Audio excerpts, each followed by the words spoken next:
It's interesting to take the pulse of the American people today before these two hearings.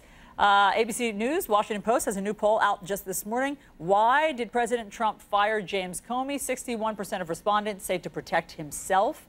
27% say for the good of the country. That's where we are. Who knows how they'll feel on Wednesday after they hear some of this testimony.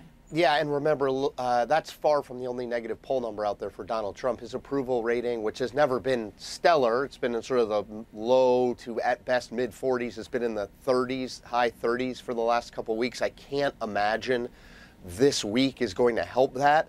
I guess we sort of have to wait to hear what James Comey says, but I can't imagine it's going to be a big boost for Donald Trump. And Donald Trump is someone, his message during the campaign was this amazing sort of virtuous circle, which was, I'm winning, the polls show I'm winning, therefore I'm winning, the polls show I'm right. And so it was so poll dependent.